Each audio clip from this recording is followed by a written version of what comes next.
wonder if I'm hearing myself because I'm going through you, Pat. We're sitting next to each other at the table. Two wee boxes on the screen, but I think it might be causing problems. Yeah, you're repeating yourself, Jim. Yeah. An echo. Yeah, I hear it myself.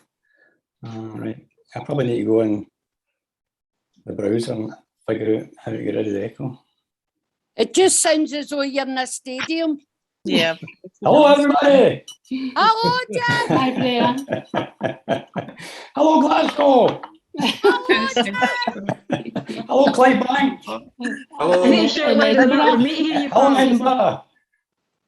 Right, okay. I don't think the echo's going to work for the rest of it, though. So It's getting worse. Right. Maybe Pat went on mute. If you two are in the same space, then one of you would need to sit on mute, I believe. Right, is that what it is? Yeah. I know when two folk do it at work in the same office for the team meetings, we have to do that. Okay. Sorry. Can you hear me now?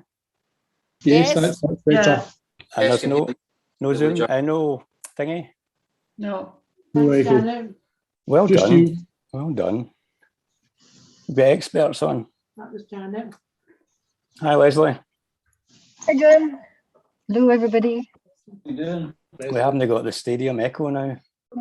No, but we don't have Pat either. We can't hear Pat. But can you see Pat? You can see Pat. Right. I can see her, but she's frozen. Frozen in time. No, I think that's just your slow connection. No, she's okay. She No. just can't hear. Right, okay. Right, we're going to wait for. Oh, there's Warren there. He was hiding behind the chat window. So Warren's actually going to be a wee bit kind of like the admin for a bit. Warren is from Foxstar Records. Hello, everyone. Hello, Warren. Hi, Warren. Hi, Warren. Hi. And It's of quite course- clunky. Hi. It's not really very good, is it? Thanks for joining. It's because of your internet. Well, we are doing fine here. That sounds good here. We're all right, Jim. Some of us will be clunky and some of us won't, depending on our local internet connections, I guess. That could be it, right enough. Get back up. Come on. I was just yeah. Hi, If anyone Angus. wants to know if it's funky or clunky. It's just it's not clunky, it's character. All right, okay. Might be the internet or internet, right enough. Hi, Robert. Who have I missed? Well, it looks as if it's an all right connection. Celia, Leslie, Danielle, Steve Milroy, there's the man. Francis, Rose, Change your Janet, name. David, how you doing? Ronnie, how's Ronnie? Eileen McGee and partner, how you doing? We were thinking of doing that actually, the double, but we decided against it. Don't know. I can't remember what the exact reason was. But...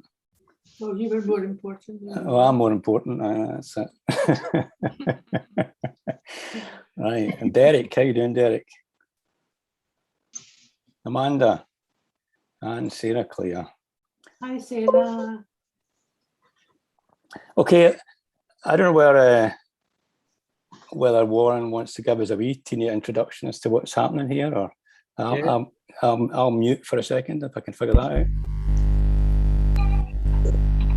Why? Maybe everybody should mute while we get the intro. Okay, hey. Hello, everyone. Jim's asked me to say a few words, so I just wanted to say that supposed to be back. So Jim let me hear some of these songs. It must be a good 7 months ago. They were still in their early stages before Leslie had added her beautiful parts and vocals to them. And I just loved the songs and asked if Jim would be good to sign to Foxstar Records to bring out this EP. I mean, I've known Jim for a long, long time and been a big admirer of him, not only because of his music, but also because he is so supportive to so many other people in kind of the music community and further afield, you know, through the different stuff he does, as is Pat. Pat's been Pat's been a great supporter of the whole kind of music scene the art scene. So I was really keen to bring the record out, which we're doing, and already it's had some great responses. And I think maybe later on we'll get a chance, but there's interviews lined up, people in America, and a range of loads of different stuff going on. I know that many of you will have seen the great thing in the Clydebank Post, which said Banksy, was it Banky singer signs first record deal at 59, but there was, and also on Johnny Beattie's drive time. Now I was really amazed at that. I mean, I've tried to get people and myself and Johnny Beattie's drive time for ages, never managed it, but hey ho, Jim done it first off the blocks. That was a great achievement. And again, the record's not out until tomorrow, so we're really hopeful that there'll be lots more to come on it. Just before I pass over to Jim to go into the video, I would say though, just a kind of a plea in Jim's behalf. Ideally, as you know, it's kind of tough making music for many these days, and everybody kind of, all the youngsters just think music's free, because it is with YouTube and Spotify and all these things. So if any of you do feel so inclined, there'll be a link that I'll put up in the chat box, which is to Jim's Bandcamp. And I would encourage MD who's got a spare few pounds, price a cup of coffee or £5 or whatever, to kind of buy the EP. It all goes towards Jim, just in case you think I'm doing this for my own financial benefit. It all goes to Jim. And again, he's got other albums up there as well. So I'd encourage everybody kind of to support music, support Jim if you can. Anyway, enough from me. I'm a bit of a gab, so I'm going to shut up now, and I'm looking forward to seeing what's to come.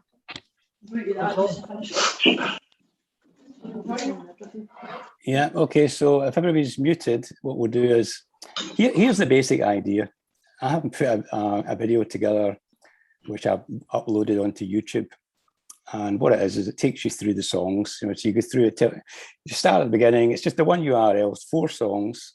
It's not like they're going to be on there forever. It's just 4 songs. And so you listen to it, and as you're listening to it, you can come back to Zoom and bang your questions on the chat. Probably not chat talk at that point, simply because other people are simultaneously listening to the YouTube. But you can ask questions on the chat. And then at the end of the first song and at the end of each song, you just pause your YouTube and come back on here. And Warren, I mean, I'm not really sure how exactly this is going to work, best. But the theory is that Warren can have a look at some of the questions and some of the more interesting ones and say, Mary, that's a great interesting question. Why didn't you ask Jim that question? And you can unmute and ask your question. I'll try my best to reply. Or even if you just got a comment, So Warren's the kind of moderator. I mean, if it was me, of course, I might not pick the right responses. It's better to have a third party. What's the word we're looking for? Impartial. Yes. To have a look at the question. Just to clarify, swearing is allowed. That's right. Swearing is allowed. More colourful the better, I would say. Although there's obviously that one word that we all know we shouldn't use. I've been told that in the past, so I won't use that one. But any other one that's anyone more than 4 words probably is one of the things. So let's have a look at the YouTube. I'll just dig out the URL, stick it on the chat. When it's on the chat, you just click it. It'll take you to the YouTube, and you have a wee look at the video. Hold on a second. I'll get that link. Right, I'm posting it now. So there's now a URL on the chat, which you can go click on that and go and have a look at that first song. I can't see it yet.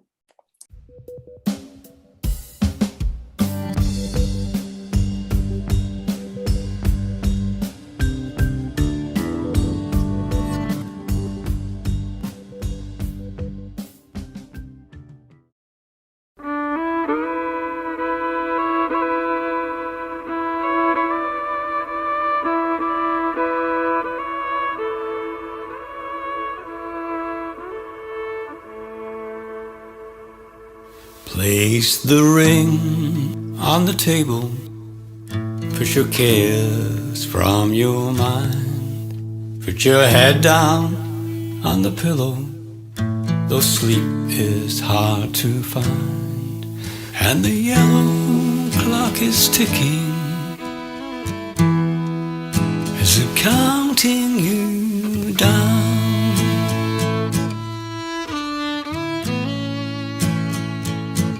And the photos on the dresser, watch the paintings on the wall, and all those smiling faces, well, I guess you've read them all. And the yellow clock is ticking. Is it counting you down?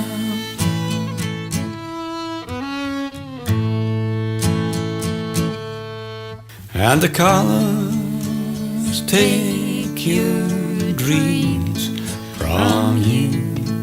Fresh flowers still they sit in view, and your heart knows what love can do. Yes, you need love. Yes, you need love.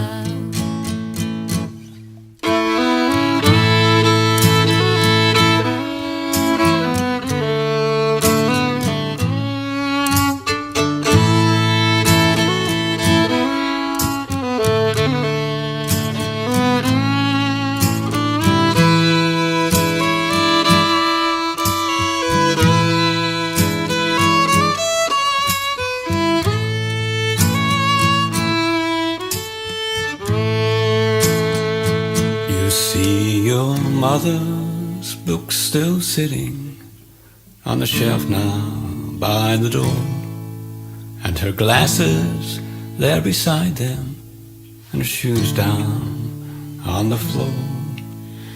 And the yellow clock is ticking. Is it counting you down?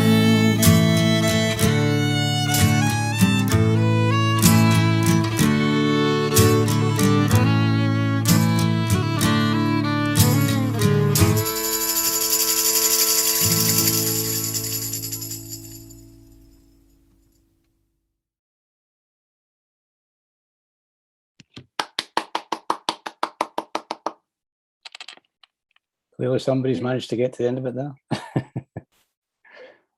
Counting you down. How we doing? Everybody done?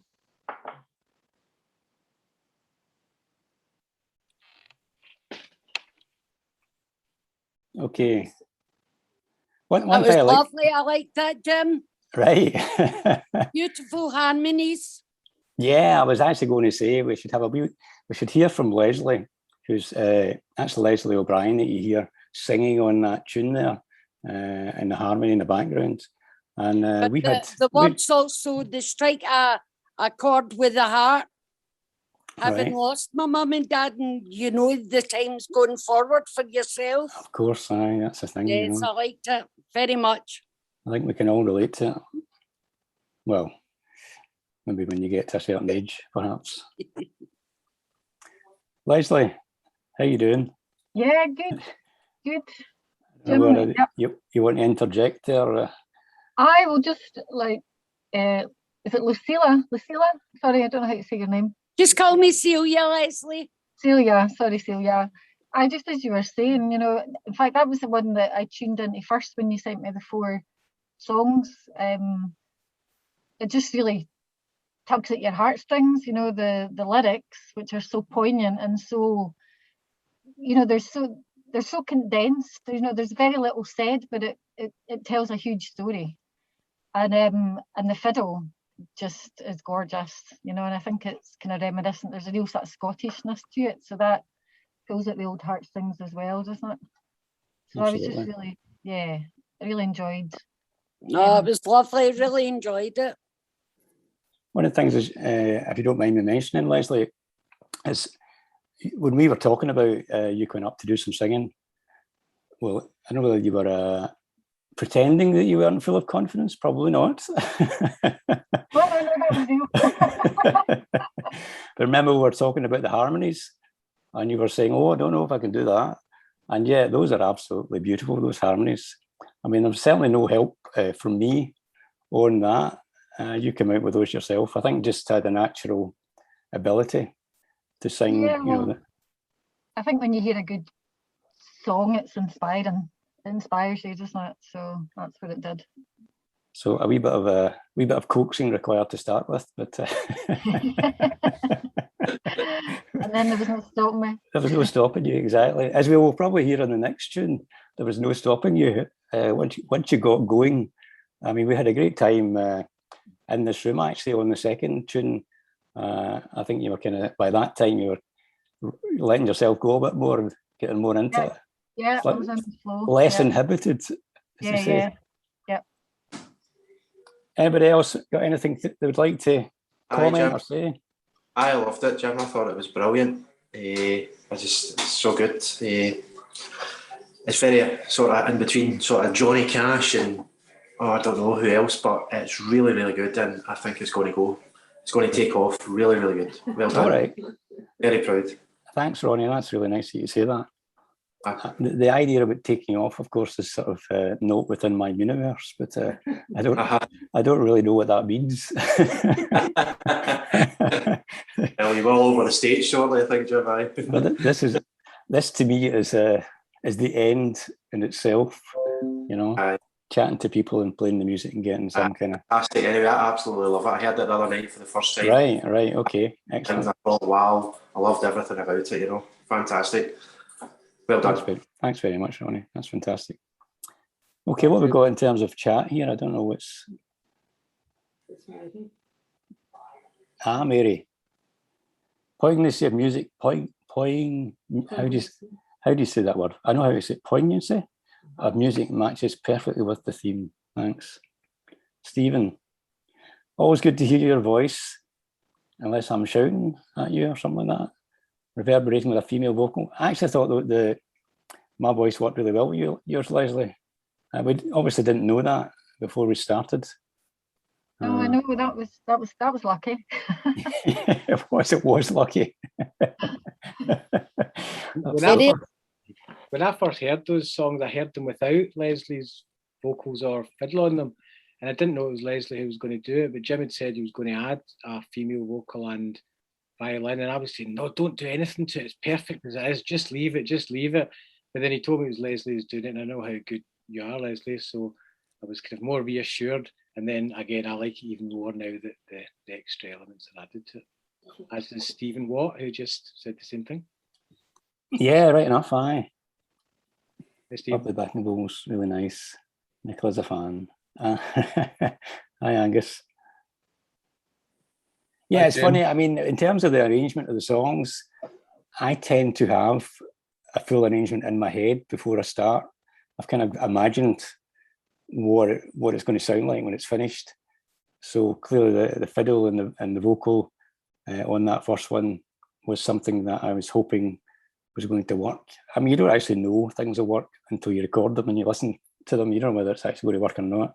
Sometimes they don't work, and those are the songs that you never hear. They just disappear into the ether, and sometimes they do work. I think that one did seem to work.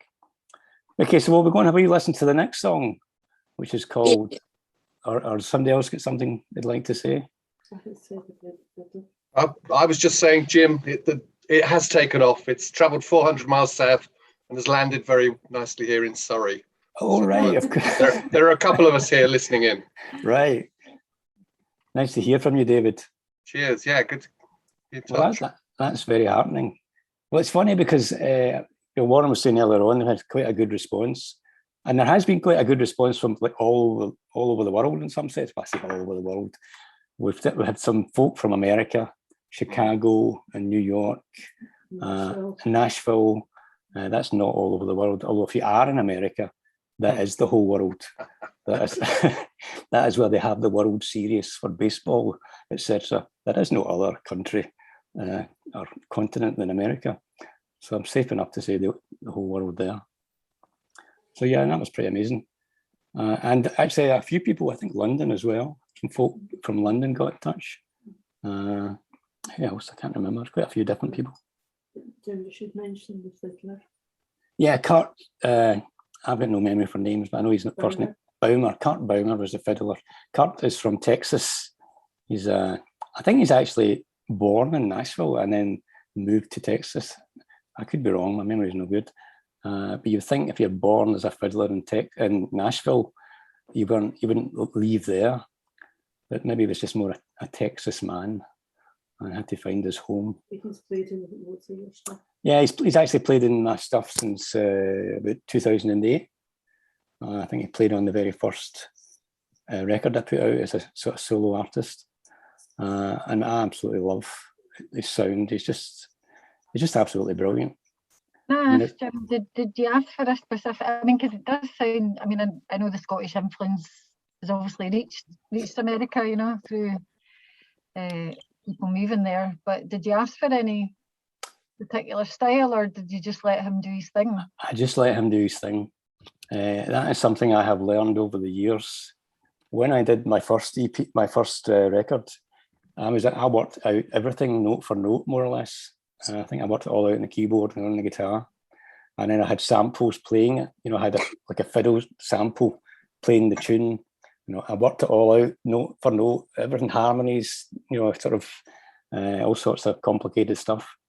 And when I sent it to the musicians, of course, some of the stuff I had worked out was impossible to play. I remember I had a string quartet that I'd worked out on one of the songs, and I sent it to a real string quartet, which was quite funny, because they just kind of looked at it and no, you can't play that, Jim. It just doesn't work like that. So I had to gradually realise that you've got to let folk do what they do. That is not my skill. Although I was a bit of control freakery, but I didn't know any better. So now I just let the people who are good at what they do what they do. In some sense, it was an accident that it came across with that kind of Scottish sound to it, or just maybe the tune that was there had that already in it. I don't know. No, that was all his work. That melody on the fiddle. That's because he's a talented man. What we've got here, Sarah Claire Young. Your voice is very subtle, but it works perfectly with the song. Really love the fiddle, as mentioned before. Harmonies again are excellent. Can see this being played while people slow dance to it. Lovely, excellent. Anne Robertson, hi Anne. Think the videos go well. Gives us a good feel. Mary Irvin, the Nashville. It's just about Cart. All right, okay. Sarah Claire Young, it's always fascinating to hear what other people's interpretations of what you have thought out in your mind. Absolutely. Exactly. And I think Pat Byrne. Who's Pat Byrne? Lovely backing vocals, Leslie. Oh, there you go. Well done, Pat. That Pat Byrne. Yeah. Okay, well, we'll go back and have a wee listen to the second track. See how we go on with that.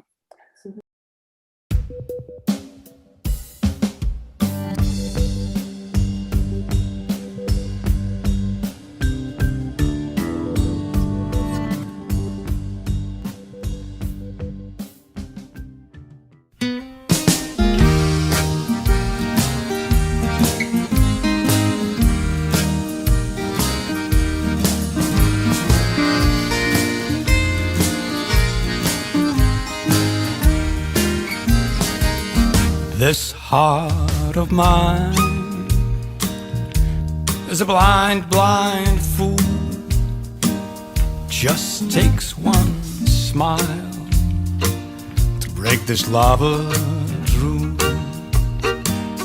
and a single glance, and I can cross the line. A careless touch, and I'm out of time.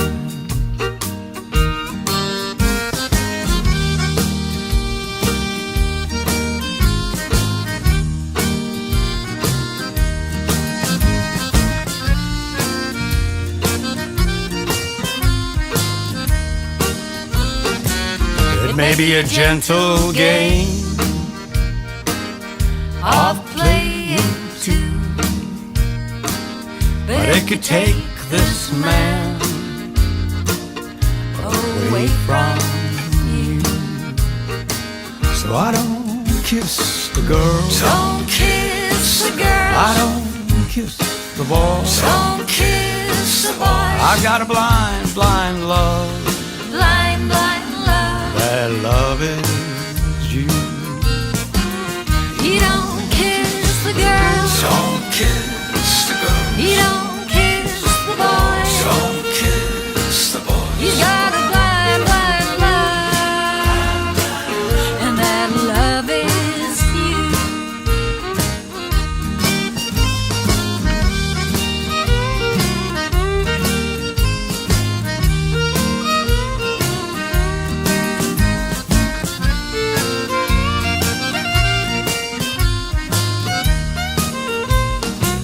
So if they catch my eye,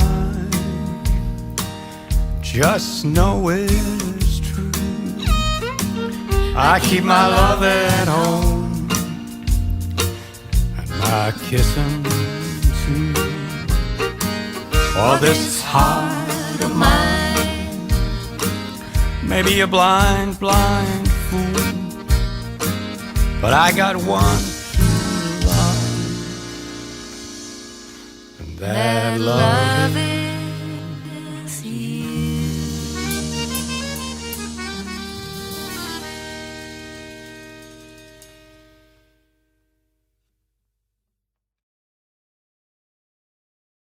How are we all doing? We're at the end of it. Splendid stuff, Jim. Thanks. I'm going to mute again, or I don't have a double echo. It's somebody else has got to ask for it. Is it yourself, Tom? Is it not? I heard an echo there. Thanks, Stephen. Hi, Ivan. How are you doing? Totally brilliant. Love it, Jim. Love it. Thanks. Simple and good. Yeah, I like that one. It's kind of good fun, but at the same time, it sort of rings true, I suppose, for some people. I think I done it the other day.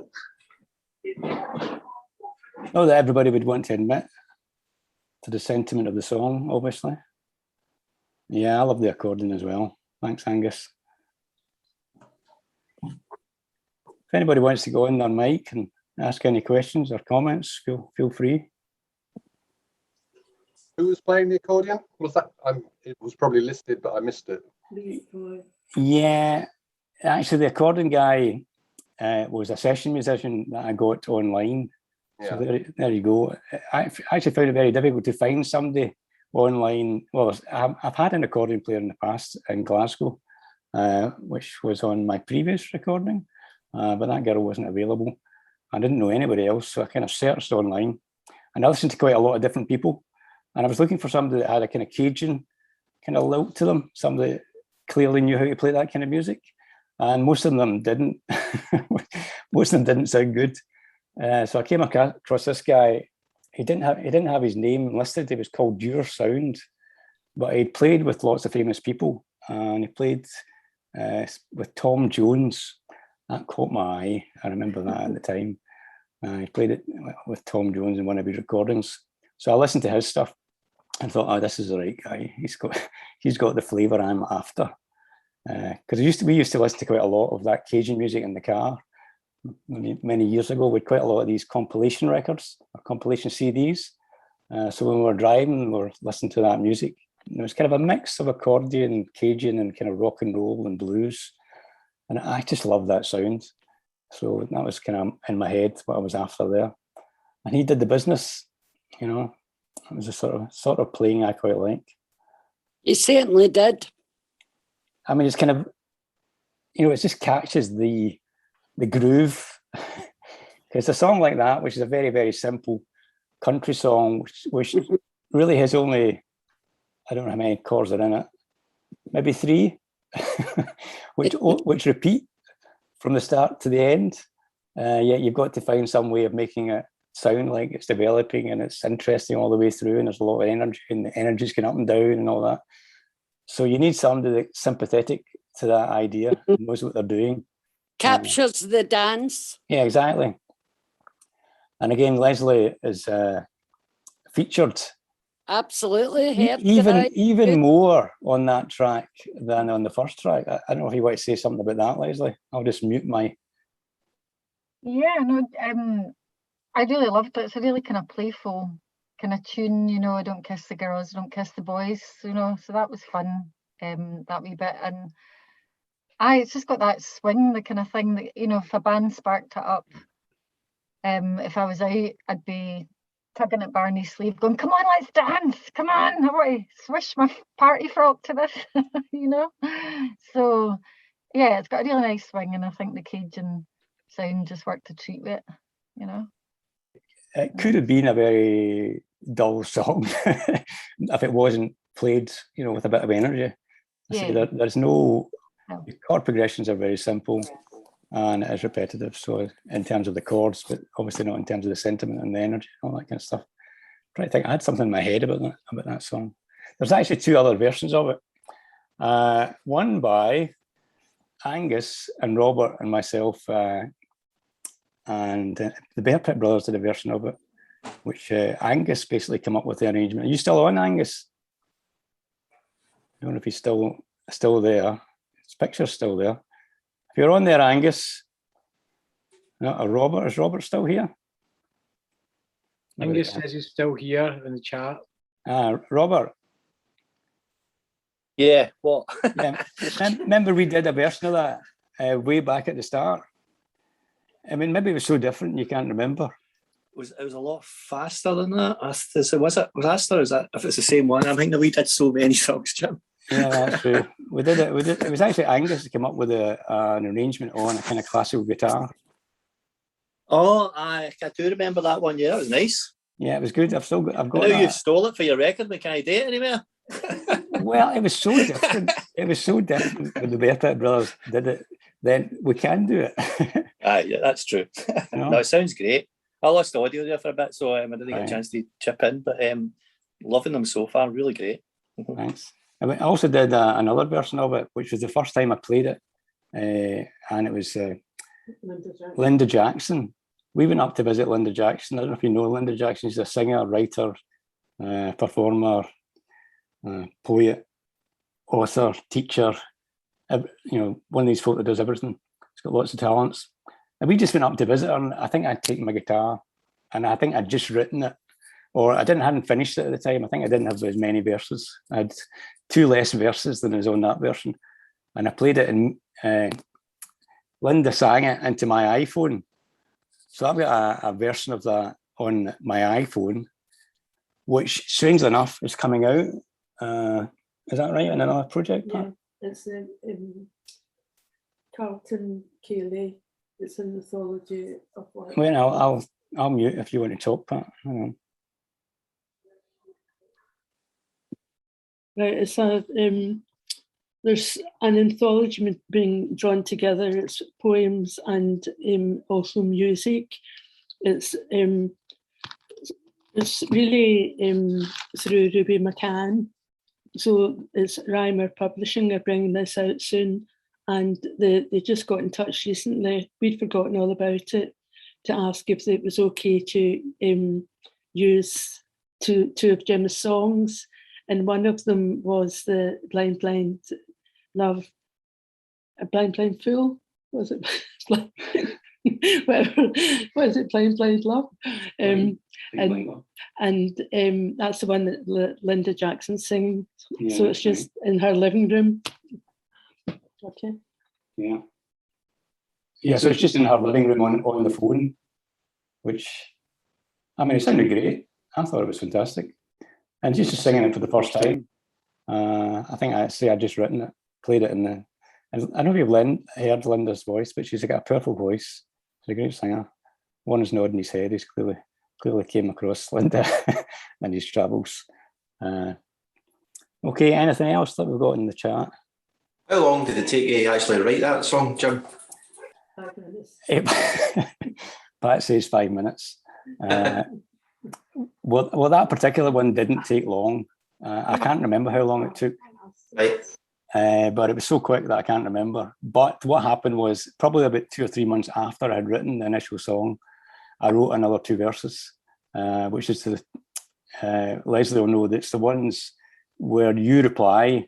So on the track, Leslie's singing about herself, which is he doesn't kiss the boys and he doesn't kiss the girls.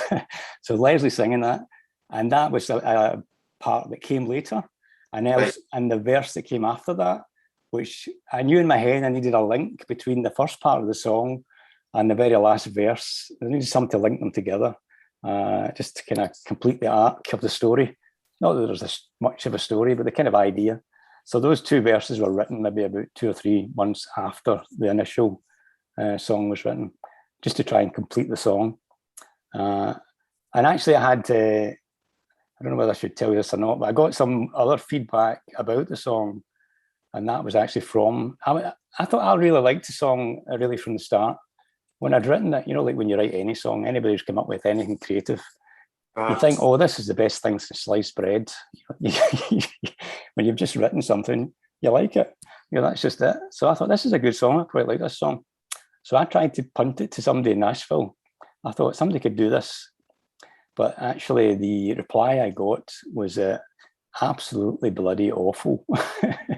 They didn't like the song because they thought that there was things in the song that weren't family friendly. Now, if you've read the lyrics, being a modern person, you know, liberal minded, the idea of kissing boys and kissing girls, you know, to me, it hadn't even occurred to me. But this person in Nashville was incredibly offended by this and sent me 2 emails telling me this. And, you know, basically this song was a piece of shit and nobody should be singing it, blah, blah, blah. And I was quite taken aback, of course. I thought, oh, wait a minute. I'm all happy. I'll send you this great song. And I get back this kind of bigoted email. So I was kind of shocked. Fantastic, Jim. I love it. It's the same as the last one, you know, really, really good, you know, very, very catchy. Right, so, thanks. Yeah, really it'll be a hit today on here. Great hook. Living over there. Yeah, it's got. I mean, I try to make some kind of hook, which it's an old. To be technical, it's an old-fashioned form of, you know, song structure, which has got the hook at the end. There's no chorus. You know, there's just this verses are all the same. So the only hook can be at the end of the line. So that's the way it's designed. It sets up the hook in the first verse, which of course I can't remember the lyrics, so I don't know. Maybe Leslie could tell me what the lyrics are, but well, I can't remember it. But it's got a hook at the end of the line anyway, which is repeated quite a few times throughout the song, and that's the sort of memorable part. So in terms of song craft, if you want to call it that, that is the approach. It's not got a chorus, but you're looking for that old-fashioned way of writing, which was more common in the 1940s and the 1950s, where at the end of a line you would write something which was catchy, which you would then repeat quite a few times throughout the song, and it would make some kind of sense sitting there at the end of that line. So there's, you know, in terms of the structure, see, it's quite an old-fashioned thing. Okay, we've worn ourselves out on that one. That sort of Ivan Tucker, that sort of hook with no chorus is the kind of thing Dylan used to do all the time. Let's be happy with that. Being aligned with Dylan, that's good. Of course, borrowed from older forms. Exactly. That's what I was trying to say. The memorable part, which you can't remember. Exactly. Couldn't be that memorable, eh? I haven't succeeded there. Yeah, Warren, were you going to say something there? I was just going to say I'd love to see those 2 emails, because there's so many complimentary things that people have written about it. So it'd be really good for the future promo we put out. I mean, a lot of promo went out a week ago, but like for the future stuff to kind of have like sounds like Johnny Cash and reminiscent of all these great people, and about 4 of the really good quotes, and then the last one to be this song is a piece of shit, where I read the boy and girl thing and quote that guy. I really think we should do that. That's right. Yeah. The fact that this guy was outraged about it. You never told me that, Jim. That would have been in the initial promo. Well, it's funny because, you know, you think you're quite a kind of you know, you won't be affected by these things, but it did actually affect me at the time. It made me think, not so much that idea, it made me wonder whether it actually was a good song or whether I was just kidding myself on. You know, So that, you do, when people criticise your material, you do second guess yourself what you thought was a good piece of writing, whether it be the lyrics or the music or whatever. You think, well, maybe it's not. Maybe I'm just kidding myself on here. Because songwriting is such a kind of, there's no, it's not maths. You can't say that. It's no right answers. It's just opinion and taste. And somebody else's taste is as valid as yours. So you think, okay, well, my taste maybe is a bit dodgy. I thought it was good, but maybe it's not. So it did kind of impact me. It just shows you though, because when that part first came in, I don't kiss the girls, which was fine, and then the line, and I don't kiss the boys, that really made me smile. I was out walking my dogs, and that kind of made me go, all right. To me, it set it apart from a kind of traditional country song and made it kind of more modern, for one of that. Yeah, well, modern's the word. That is actually one of the reasons I put that in there, because one of the things is, what is the point, in some sense, of doing stuff which copies a 1950s song and just sounds like a 1950s song? There's got to have some kind of contemporary slant to it. It wouldn't be called folk music if it wasn't some kind of comment on the current times. I would imagine, So it's a folk song in that sense, that it is a wee bit contemporary. No, Jim, I totally agree. I just think it makes it so much more accessible to so many more people. Yeah, it's a bit like, I don't know if you were on Twitter the other day after the Strictly Come Dancing. Oh, yeah. Absolutely. People get the abuse for men dancing with each other and women dancing with each other. No, listen, they're one of the best couples on it. Absolutely. Fantastic. So are you going to say something, Pat? No, yeah. I was waiting. Okay, well, we'll have a wee look at the next tune. We know to see these comments. Amanda Jane. Heb Troco, a clothing company in Hidden Bridge, uses all Facebook about all right, okay, turning the abuse around to their advantage. All right, okay, so a clothing company in Hebden Bridge uses Facebook comments about how expensive or ridiculous their clothes are in their marketing. All right, okay, so as a good marketing ploy. Maybe I'll just put out all the negative stuff. This guy can't sing. His lyrics are rubbish. Why does he think that's a tune? It's a dirge. We'll see how we go on with that, Warren. Yeah, start on Monday. Okay, let's go.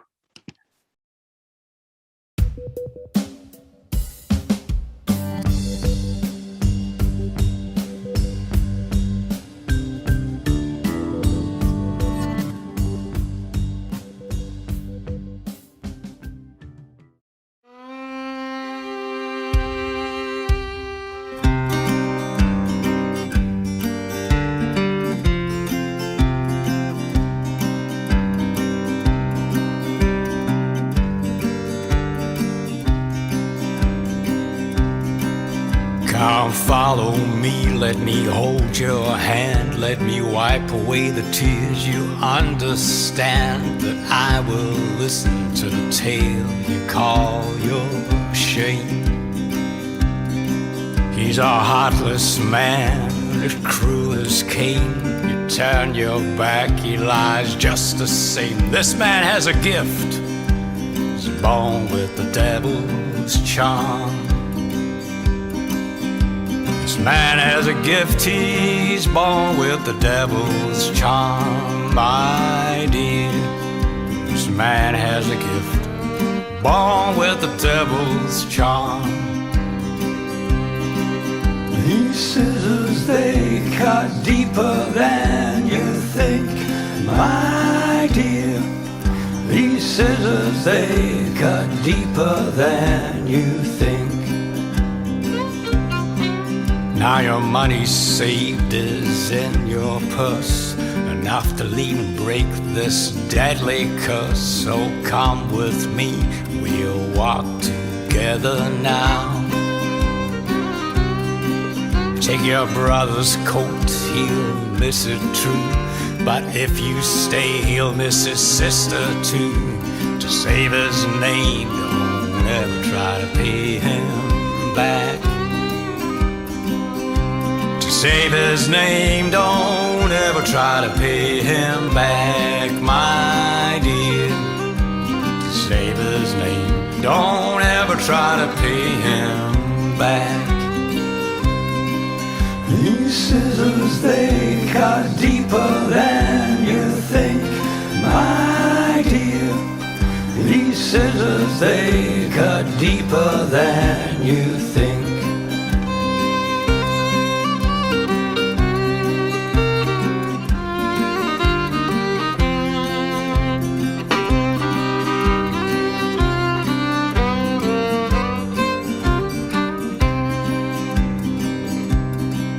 We'll be far away, you'll be mine. We'll see the beauty that is our time. Join together, pray together as one. But understand that I saved your life. Understand you owe me this tonight. Tell the devil I've stole his crown of pain. Tell the devil I've stole his crown of pain, my dear. Tell the devil I've stole his crown of pain. Tell the devil I've stole his crown of pain, my dear. Tell the devil I've stole his crown of pain. Tell the devil I've stole his crown of pain, my dear. Tell the devil I've stole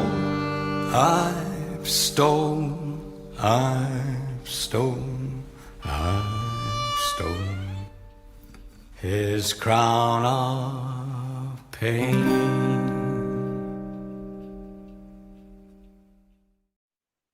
Okay. Thanks, There's Warren. music there. That is a dark one. Aye, there's a lot going on in that one, Jim. Yeah. Yeah, it's a strange one. I mean, it's So one of what these. made you think of that one? Well, I mean, I've never tried to write a song in my life by thinking. You know, I never start with a subject or think I need to write a song about this. Whatever's happening in the world and is penetrated into my subconscious then comes back out. So that was written around about the time of Me Too, just starting up, and all the stuff that was, all the sort of misogyny that was going on around about that. And I think I'd been speaking about murder ballads to somebody at the time. It might have been Ruby McCann, actually. We were talking about murder ballads and what they were and the kind of history of them, which is, I suppose, not a tradition, but it's a type of song which is misogynistic at heart, where a male either kills a female or just takes advantage of them in some way. And there's a long history of them. It was from, I don't know, 16th, 17th, 18th century. I'm not, certainly in America, there's a kind of Gothic Americana tradition, but probably in the UK as well. I don't know, maybe Leslie knows more about the history of these types of things than me. So I don't know if that's what you think about that, Leslie. Yeah, I don't know a lot about the history. I have come across them. They've always kind of made my toes curl, you know, and people swinging away to violence. But I mean, it is a brilliant tune, actually, and it's I do love the kind of menacing sound of it. You know, it's creates a strong image. You know. Yeah, I mean, there's no violence in the song. I mean, there's what it is it like a lot of the songs are, right? You make up your own story. What it is it creates a kind of atmosphere and a sort of a picture of something that's happening. And what I've found in the past is people will then tell me what the song says, and those things are not in the song, but you just come up with your own story because whatever your experiences are, you just bring it and imprint it on it. That's like Max Miller saying that when people laugh at the jokes, he's going, "You've made that up yourself. That wasn't in the joke." Yeah, that's exactly it. So although it does a nod to this idea, it's also there's another tradition, song tradition, which is the kind of two people eloping tradition, which is quite a strong one in folk music. That might be the wandering musician or the gypsy who comes and takes the wife away from the bad husband, and they run away together. So there's a bit of that going on as well. Clearly, at some point, the female in my story thinks that this is an answer to her current situation. This person is a saviour, but it becomes very clear as the song goes on that this person is not a saviour. This person's got some other motives at heart, and is quite a dark person. And it's maybe Nick Cave has spent a lot of time mining the seam of murder ballads. right. Yeah, I remember there was a murder ballad that Nick Cave did with who's the woman? Kylie Where the Wild Roses Grow. Well, exactly, which was on Top of the Pops. I remember that years ago. I remember the video. I don't know if anybody remembers that, where I was kind of drowning her in a river or something. Quite disturbing for Top of the Pops, I would say. Warren, have you got something? It's not a question. You just had me curious because of murder ballads, so I just looked at Wikipedia, and there's a lot more than that. I didn't realise that would take up so much space there, so apologies. But yeah, no, I wondered whether or not, but it originated from Scandinavia, England, and Lowland Scotland, apparently. Right. Okay. So I got it wrong about America there, right? And I think then we took over to America because again, right. Maybe. Yeah, it's unfortunate when I haven't got the full story on these things, because it's exactly the thing that John Beattie asked me when I was on the radio and caught me out. Oh. You did very well. I must have you asked the question on the radio. I went, oh, what a tough one. And it's like, explain murder ballads in like 1 minute. Yeah, like, yeah, exactly. You Tell did me all about these murder ballads, Jim. What? Thanks for that question. I can mumble something. I was just going to say about that. I'm quite familiar with the Nick Cave album full of murder ballads. There's another duet, and I'm trying to think of the woman's name. Maybe somebody else will come up with it. But where it's him that gets killed. He's Henry Lee. It's called Henry Lee. Right. So yeah, they can could go be PJ Harvey. PJ Harvey, thank you. Who was that? That was Tom Rafferty. Tom. Thanks, Tom. Was it Warren? Was it Warren? No, it was Tom. Tom. Right. I thought it sounded like Tom. It's hard to see it. Don't know why I blanked on her name, but yeah, PJ Harvey was. It's very, very good actually. No, there is another reply to the murder ballad. There is a tradition of the female version of it. I don't think it's an old tradition. I think it probably springs much more from feminism and the whole kind of let's invert, is that the word? No, subvert that particular tradition and genre. Yeah. And instead of the woman getting the beating over the head, it's the man. So there are songs like that, which is just to take that tradition and turn it on its head. And why not? I mean, the thing about it is, you're writing a song, and that's the thing about songs. I'm not a murderer just because I write a song about a murder. I'm not a misogynist because I draw upon the tradition of murder ballads, and unless you decide otherwise, of course. Maybe I'm not allowed to write those songs. But it never came from anything other than, to say, just a response to the Me Too and all the stuff that was going on. I wasn't trying to write that. Let's see what's on the chat. Ry Cooder comes to mind, right? Of course, I listen to an awful lot of Ry Cooder. Mary Irvin, my favourite so far, could be used as a soundtrack of a Western, right? Okay, maybe we can get that sorted. Steve Milroy, loved it, loved The Darkness. Yeah, there's plenty of that on it. Sarah Claire Young, reminds me of the band, the Be Good Tanyas, right? Canadian folk band I love. Really enjoyed this one. Great emotion and atmosphere created. Excellent, Jim. Thanks. Tom Rafferty, splendidly dark. Angus Ruthven, that's a big bad evil bugger of a song. My favourite one yet. Pat Byrne, high drama. I haven't heard a lot from you, Pat. Me to everyone. I don't want to read that one, do I? David, this could have been on Jackie Levin's elegy for Johnny Cash.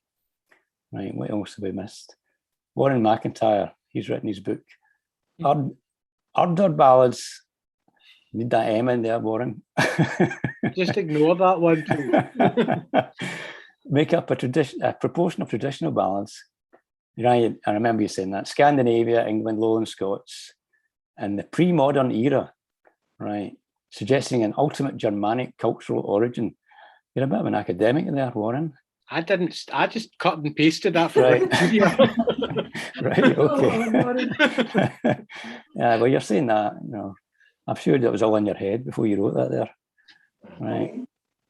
What else have we got? Danielle, I think I taught Robert Ruthven in high school. Right. Bob. She means Bob. Right. All right, Bob, of course. Likely, I would have thought. Great song, like it a lot. Dark but inviting. Pat Byrne, the Dark Graham McRae Burnett's band. I remember, yeah.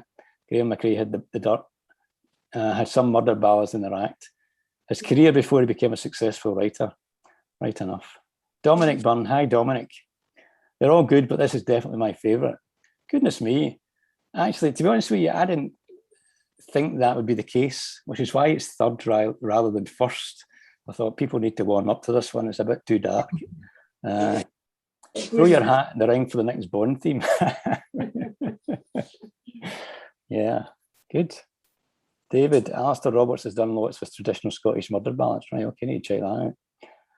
Danielle, haha, Auntie P has corrected me. Right, of course. Auntie Pat, of course. What have we got? Sarah Claire Young, I went to school with Angus in here, was a year above me. Haha. Daniela, Freya says she likes this one as it's dark. Well, there you go. I'm pleased to hear that. I do like that one myself, but I didn't think it would be anybody's favourite. I thought it would maybe just be too kind of dark, and you know, as I say, the subject matter would be a bit perhaps not what you want to hear. But there you go. Okay, well, we'll go on to the next one. See how we got on with that. Jim, can you put the YouTube link up again? We're in a tech okay. disaster here.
organ sounds and the sisters sing. And so the priest explains the Holy Ghost is bread, is wine, her heart, her blood, and all her hopes. His bread is wine, her heart, her blood, and the Holy Ghost. His bread is wine,